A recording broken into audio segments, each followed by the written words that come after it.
Good morning mga bossing, mga bago nating followers. So merong nag-request dito sa box na to. Request sila ng ano daw yung sukat ng ating Tower 12 na 10 by 10 yung kanyang horn. So okay, so ngayon mga boss is i-reveal natin yung sukat nito sa ating ginawang Tower 12 na mid-high. So yung sukat nito mga boss, sa finish niya dito sa loob is nasa 14 by 1/4 mga boss. Ayan o, 14 by 1/4. Okay. Yan, 14 by 1/4.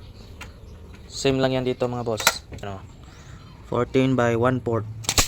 Tapos as usual, yung inyong horn is i-actual nyo lang pagsukat doon sa mabili nyo yung ganyan.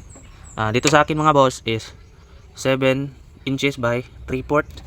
Dito naman is 7 inches by 3/4 pa rin yan mga boss. Ayan o. So same yan, kwadrado. 7 inches by 3/4.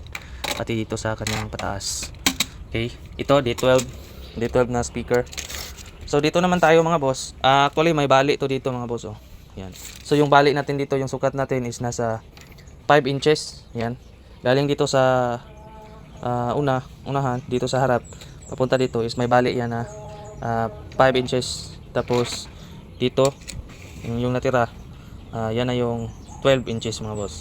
So sa kalahatan mga boss nasa 17 inches sa mga boss yung kanyang harap papunta sa likod.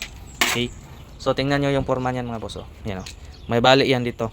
Yan galing dito sa harap papunta dito sa may bali niya is 5 inches.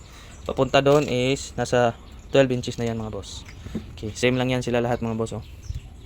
Tapos yung kanyang taas mga boss, yan galing doon sa baba. Yan. So ayan siya mga boss, nasa 41 by 1/4 mga boss yung kanyang haba. Yan o, 41 by 1/4. Okay, 41 by 1/4, same pa rin yan dito sa kabila. Yan o, 41 by 1/4.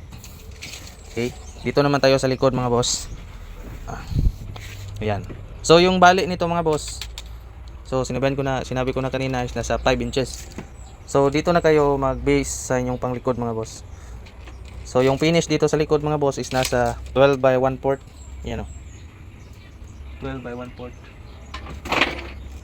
yung kanyang finish dito sa likod, 12 by 1/4. Okay. So yung cutting nyo dito sa loob is nasa 10 by 3/4 mga boss. Yung cutting nyo, yan o, 10 by 3/4. Tapos yung finish nya is nasa 12 by 1/4.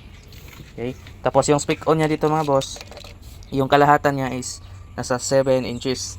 Kayo na yung mag-divide niyan sa dalawang, yan, so 7 inches. Kayo nang bahala mag-divide yan sa dalawang speak on na yan. Okay. Tapos yung finish naman dito sa harap mga boss, kasali na yung siding is nasa ayan, 15 by 3/4 mga boss. Ayan, 15 by 3/4. Okay. Yan po yung sukat ng ating Tower 12 na 10 by 10 ang kanyang horn. Tapos tayo ay naka textured. So ayan, ganda ng pagka-textured natin dito. Ayan o. Yun, klarong klaro yan mga boss. Ayan. So yan yung gawang PCL audio. Alright. So yun lang mga boss. That's all for today mga boss.